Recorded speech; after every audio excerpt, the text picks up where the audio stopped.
لله الذي هدانا لهذا وما كنا لنهتدي لولا أن هدانا الله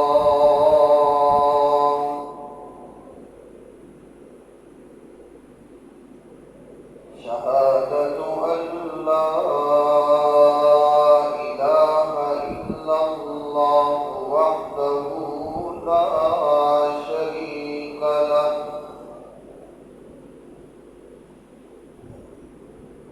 لا شريك له في الذات والصفات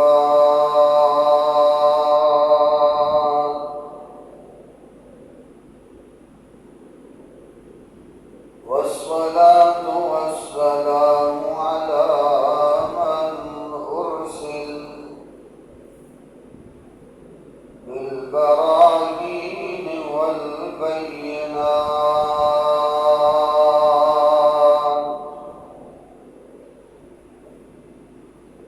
وعلى آله وأصحابه وأهل بيته الطيبين الطاهرات.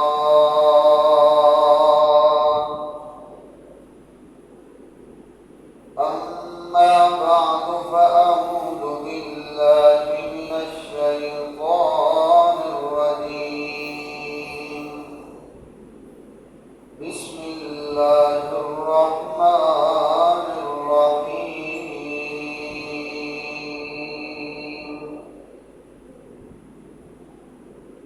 ومن أراد الآخرة وسعى لها سعيها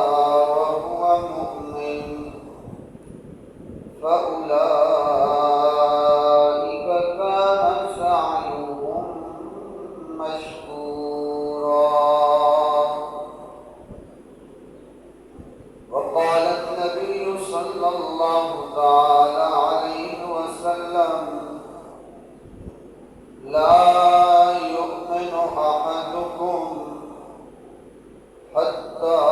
يكون هواه تبعا لما جئت به. سبحان ربك رب العزة عما يصفون وسلام على المرسلين والحمد لله رب العالمين.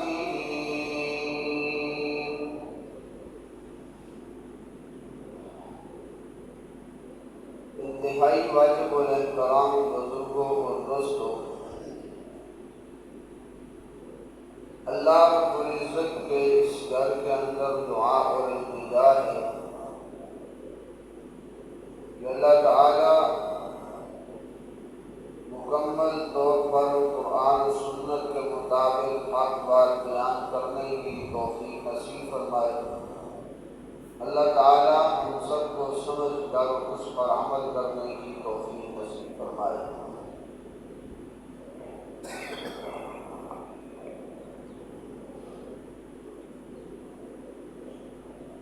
اس دنیا کے اندر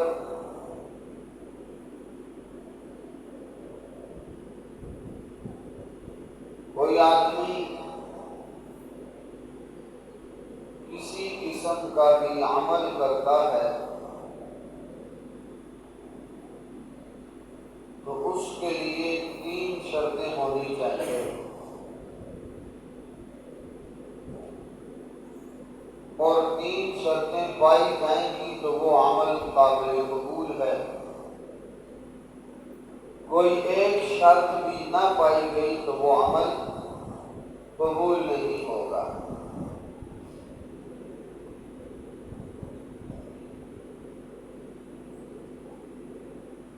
اس میں قبولیت کے لیے پہلی چیز ہے کہ بندے کے دل میں ایمان ہو۔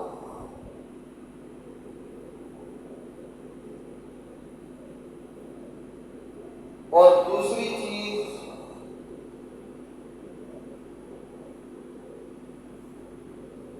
کہ بندے کا عمل پیغمبر علیہ السلام کی اتباع میں ہو، اور تیسری چیز کہ وہ عمل اللہ کی رضا کے لیے ہو، اس عمل سے مقصود اللہ کا راضی ہونا ہو تو تب عمل قابل قبول ہے۔ کوئی ایک چیز بھی نہ پائی گئی تو عمل قابل قبول نہیں ہے۔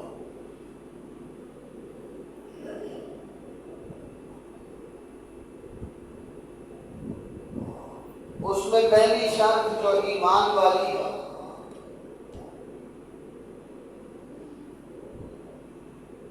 وہ انتہائی ضروری اور اہم امر ہے، اور اس ایمانیات میں ایمان کے اندر 6 چیزیں ہیں جن کے متعلق گزشتہ جمعے میں نے تفصیل ذکر کی تھی۔ اللہ کو وحدہ لا شریک ماننا، اس کے فرشتوں کو ماننا، اس کی کتابوں کو ماننا، اس کے تمام رسولوں کو ماننا، اچھی اور بری تقدیر کو مان لینا، اور مرنے کے بعد دوبارہ اللہ کے سامنے پیش ہونا، ان چیزوں کو مان لے تو ایمان ہے۔ اب پہلی شرط ایمان ہے۔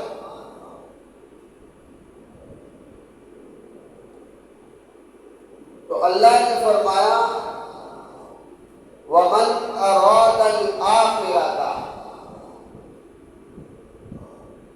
جس آدمی کا ارادہ ہو آخرت کو بنانے کا، کہ میری آخرت والی زندگی اچھی ہو جائے، وَسَعَى لَهَا سَعْيَهَا، اور پھر وہ اس آخرت کے لیے کوشش بھی کرتا ہے، جو چیزیں آخرت کی بہتری کے لیے ضروری ہیں وہ ساری وہ کرتا ہے، ان تمام چیزوں کو لاتا ہے اپنے عمل میں۔ وَهُوَ مُؤْمِنٌ، فرمایا کہ اگر اس کے دل میں ایمان موجود ہے تو فَأُولَٰئِكَ كَانَ سَعْيُهُمْ مَشْكُورًا، تو پھر اس کے تمام اعمال جو اس نے کوشش کی ہے اس کی قدر کی جائے گی۔ تو پہلی چیز ہے ایمان۔ اب جہاں پر بھی قرآن کریم میں اللہ نے عمل کا ذکر کیا ہے تو اس سے پہلے ایمان کی شرط لگائی ہے، ایمان کو ضروری قرار دیا ہے۔ جیسے اللہ نے پہلے اس بارے میں فرمایا وَبَشِّرِ الَّذِينَ آمَنُوا وَعَمِلُوا الصَّالِحَاتِ، خوشخبری دے دو ان لوگوں کو جو ایمان لائے، وَعَمِلُوا الصَّالِحَاتِ، پھر نیک اعمال کیے۔ نیک عمل تب ہی قابل قبول ہے کہ جب اس سے پہلے ایمان موجود ہو۔ تو فرمایا ایمان پہلی شرط ہے عمل کی قبولیت کے لیے، اور پھر اسی طرح اللہ نے اگلی صفحے پہ فرما دیا وَالَّذِينَ آمَنُوا وَعَمِلُوا الصَّالِحَاتِ أُولَٰئِكَ أَصْحَابُ الْجَنَّةِ، وہ لوگ کہ جنہوں نے ایمان قبول کیا ہے اور نیک اعمال کیے، أُولَٰئِكَ أَصْحَابُ الْجَنَّةِ، وہی جنت کے والی اور وارث ہیں۔ ایمان بھی ہوگا، نیک عمل کر رہے ہوں گے، جنت کے وارث بن جائیں گے، اور پھر جس کو جنت مل گئی وہ چند دنوں کے لیے نہیں ملے گی،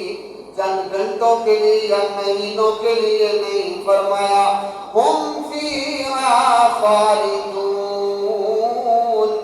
وہ ہمیشہ ہمیشہ اس جنت کے مکین بن جائیں گے، ہمیشہ کے لیے جنت میں۔ جو آدمی ایک مرتبہ جنت میں داخل ہو گیا پھر اللہ کا وعدہ ہے کہ اس کو کبھی بھی اس جنت سے نکالا نہیں جائے گا۔ ہاں البتہ جہنم میں جو جاتا ہے تو اس کے نکلنے کی گنجائش ہے، لیکن جو جنت میں چلا گیا وہ کبھی بھی نہیں نکل سکتا، وہ ہمیشہ جنت کا وارث رہے گا۔ اور پھر اللہ نے فرمایا فَمَن يَعْمَلْ مِنَ الصَّالِحَاتِ، وہ آدمی کے جو نیک اعمال کرتا ہے، وَهُوَ مُؤْمِنٌ، اور وہ مومن بھی ہے، اس کے دل میں ایمان موجود ہے، فَلَا كُفْرَانَ لِسَعْيِهِ، تو اس کی جو کوشش کی گئی ہے، جو عمل کیا گیا ہے، اس کی قدر کی جائے گی، ناقدری کبھی بھی نہیں کی جائے گی۔ اور اعمال کی قدر کیا ہے کہ اس سے پہلے ایمان موجود ہو۔ اب ایک آدمی ہو اس کے دل میں ایمان نہیں، وہ آئے ادھر نمازیوں کے ساتھ بیٹھے، وقت گزارے، نماز ادا کرے، دل میں ایمان نہیں، تو کیا اس کی نماز قبول ہوگی؟ نہیں ہوگی، ایمان شرط ہے۔ تو اللہ نے فرمایا کہ جو لوگ دل میں ایمان نہیں رکھتے، ان کے سارے کے سارے اعمال اس ساری دنیا کے ساتھ بھلائیاں اور نیکیاں کرتے رہیں، ایک نیکی بھی قابل قبول نہیں ہوگی، ساری رائے گاہ چلی جائیں گی، ساری کی ساری نیکیاں ضائع ہو جائیں گی۔ اس لیے تو اللہ نے فرمایا ہے وَالَّذِينَ كَفَرُوا وَكَذَّبُوا بِآيَاتِنَا أُولَئِكَ أَصْحَابُ النَّارِ، وہ لوگ کہ جو کافر ہیں، ہماری آیات کا انکار کرتے ہیں، جھٹلا دیتے ہیں، ہماری آیتوں کا انکار کر گئے، ہماری آیتوں کو جھٹلا گئے، فرمایا یہی لوگ ہیں آگ والے، ان کے آگ کے اندر عمل چلے گئے، کوئی عمل قابل قبول نہیں ہے۔ اور پھر فرمایا والذین کفروا، وہ لوگ جنہوں نے کفر کیا ہے، جتنے بھی اس دنیا کے ساتھ بھلائیاں کرتے رہیں، نیکیاں کرتے رہیں، اخلاق سے پیش آتے رہیں، لوگوں کی فلاح کے لیے کام کرتے رہیں، اللہ فرماتے ہیں ایک عمل بھی قابل قبول نہیں ہے، وجہ یہ ہے کہ ان کے دل میں ایمان کی نورانیت نہیں ہے، ان کے دل میں ایمان ہی نہیں ہے۔ اور پھر کافر لوگ، ان کے کفر کی وجہ سے اللہ نے ان کے اعمال کی قرآن کریم میں مثالیں ذکر کی ہیں، فرمایا مثل الذین کفروا بربہم اعمالهم كرماد اشتدت به الريح في يوم عاصف لا يقدرون مما كسبوا على شيء، وہ لوگ ان کے اعمال کی مثال جو اللہ کی ذات کا انکار کرتے ہیں، کفر کرتے ہیں، اللہ کو نہیں مانتے، ان کے دل میں ایمان نہیں ہے، فرمایا ان کے اعمال کرماد،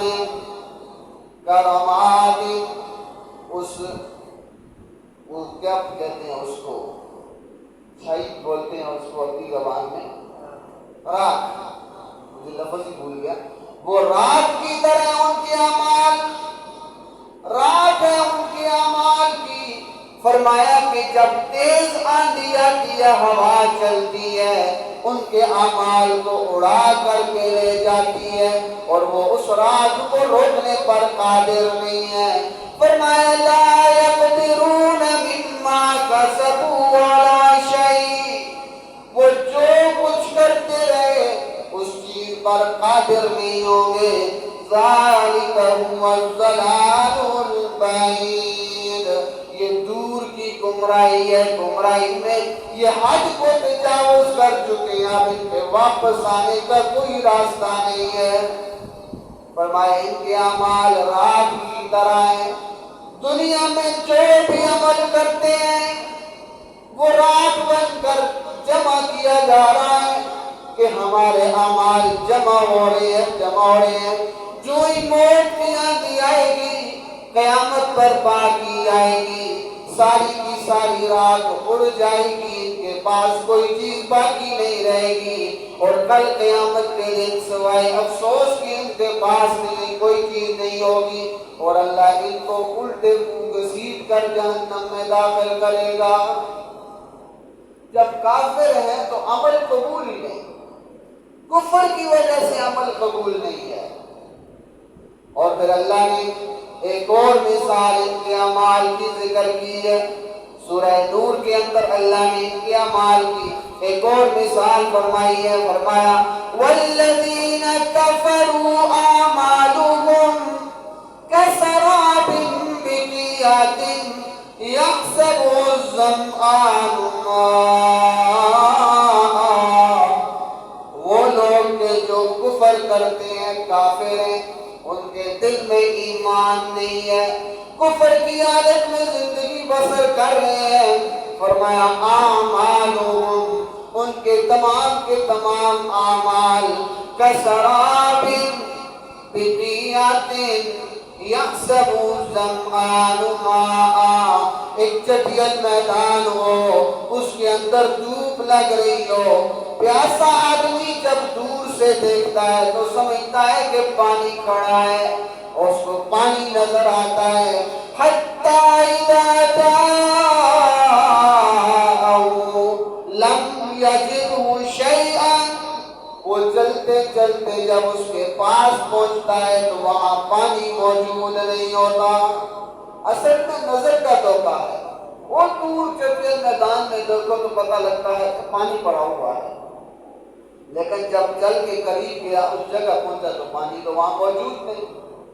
تو فرمایا کہ جب قریب آیا تو کسی چیز کو نہ پایا، وَوَجَدَ اللَّهَ عِندَهُ فَوَفَّاهُ حِسَابًا، اب یہ کافر لوگ اس دنیا کے اندر عیش و عشرت کی زندگی میں لگے ہوئے ہیں، دنیا کے دھوکے میں گرفتار ہیں، اور سمجھتے ہیں کہ جنت کے وارث تو ہم ہیں، اللہ ہمیں جہنم میں داخل نہیں کرے گا، ہم جنت ہی میں داخل ہوں گے، ہمارے اعمال درست ہیں۔ دور سے پانی جس طرح نظر آ رہا ہے، اسی طرح دنیا میں ان کو جنت نظر آ رہی ہے۔ فرمایا کہ جب موت کے ساتھ اور قیامت کے ساتھ یہ جہان ختم ہو جائے گا، کل قیامت کا دن آئے گا، فرمایا کہ قیامت کے دن لم یجدوا شیئا، ان کے پاس کوئی چیز باقی نہیں رہے گی، اور وہاں پر خالی مخالی بالکل اللہ کے دربار میں کھڑے ہو جائیں گے، اور وہاں جب اللہ کو پائیں گے کہ ہمارے اعمال تو ہیں ہی نہیں، واللہ سریع الحساب، اللہ ان کا بڑا زبردست حساب لے گا۔ عمل رہیں گے ہی نہیں، یہاں سے سوچ رہے ہیں کہ ہم جنت کے وارث،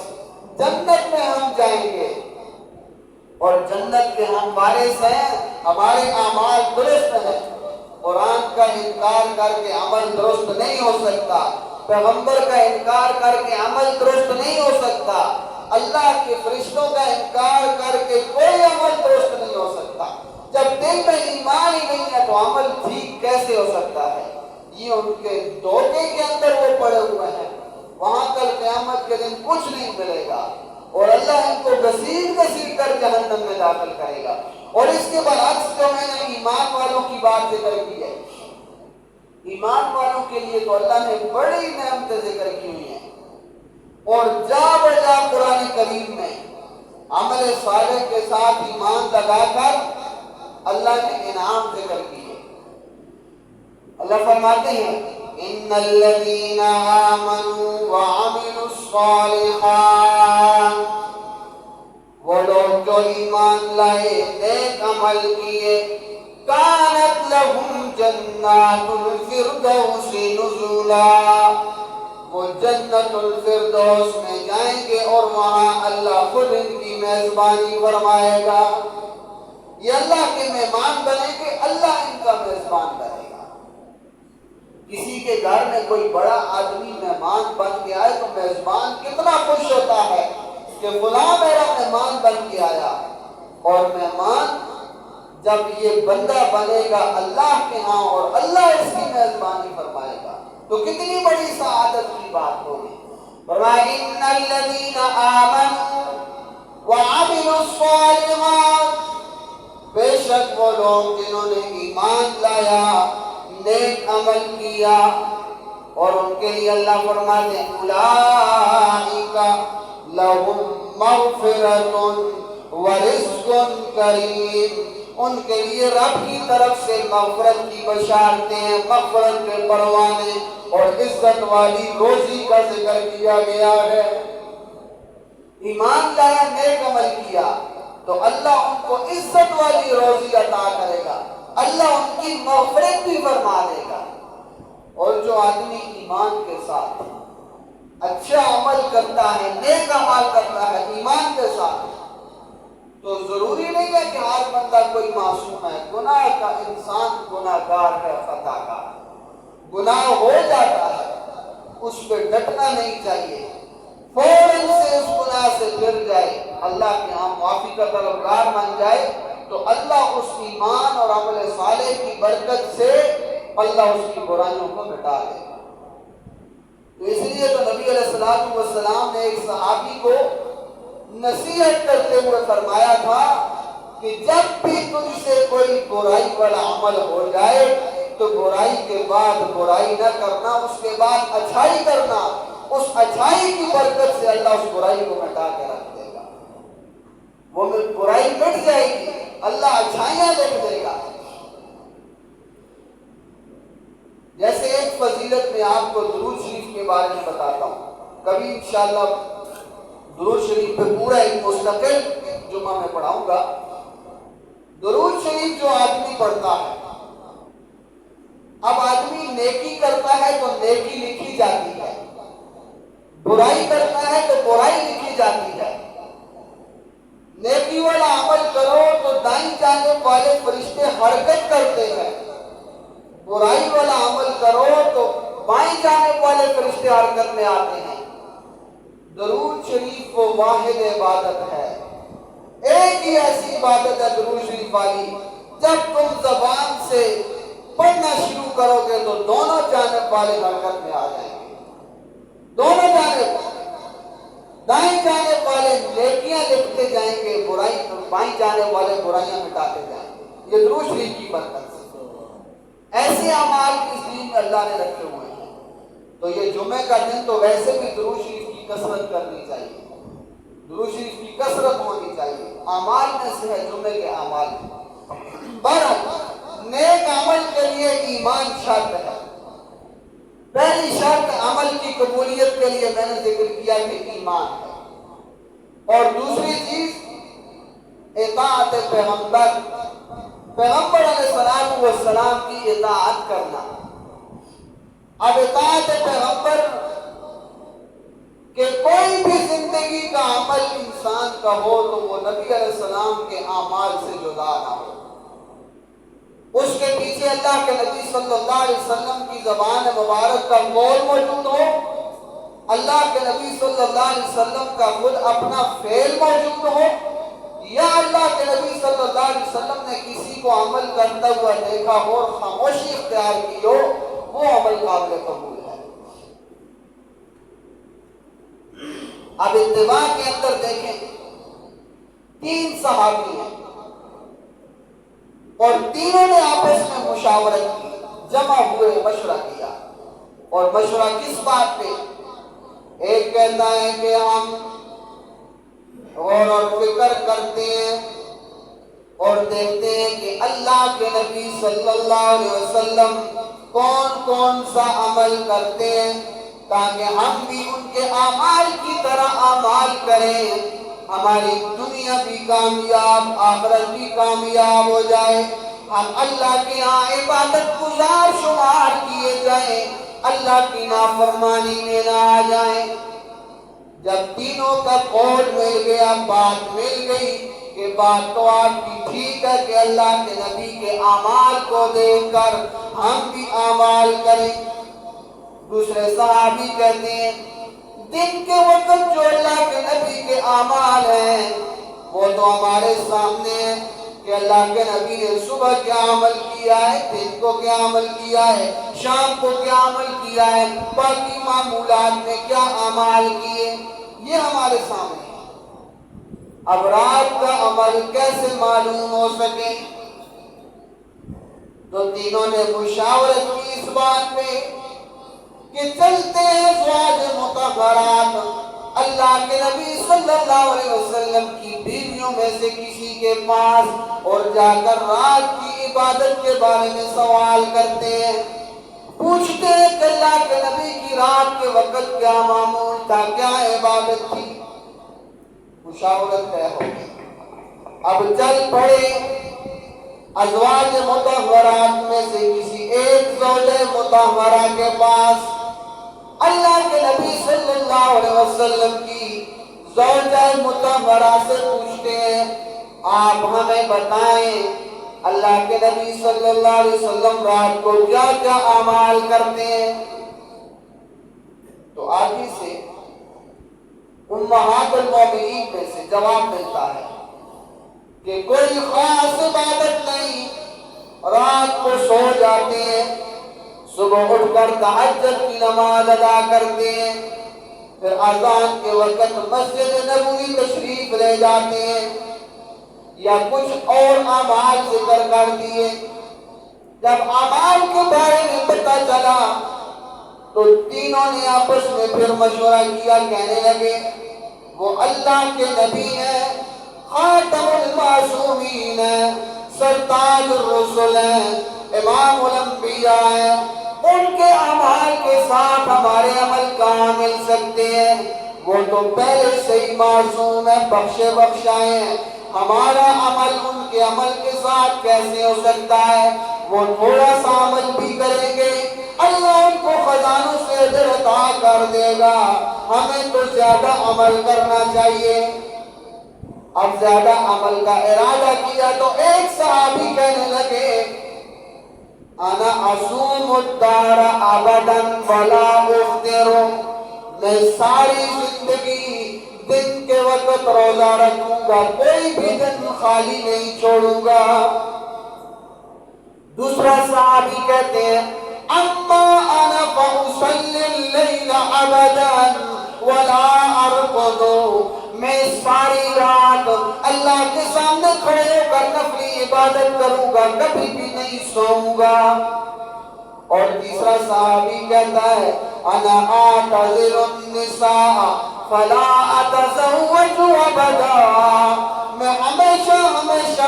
عورتوں سے دور رہوں گا، کبھی بھی شادی نہیں کروں گا۔ کیونکہ جو آدمی شادی کرتا ہے بیوی بچے پھر اس کے معاملات بڑھ جاتے ہیں،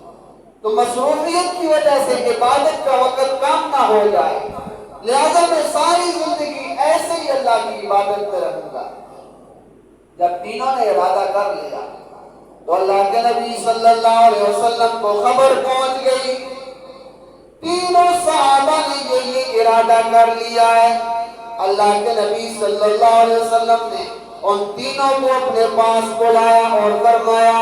واللہ انی لاخشاکم للہ واتقاکم للہ، اللہ کی قسم ہے اللہ کا ڈر میرے دل میں تم سے بھی زیادہ ہے، اور اس کے لیے میرے دل میں تقوی بھی تم سے زیادہ ہے۔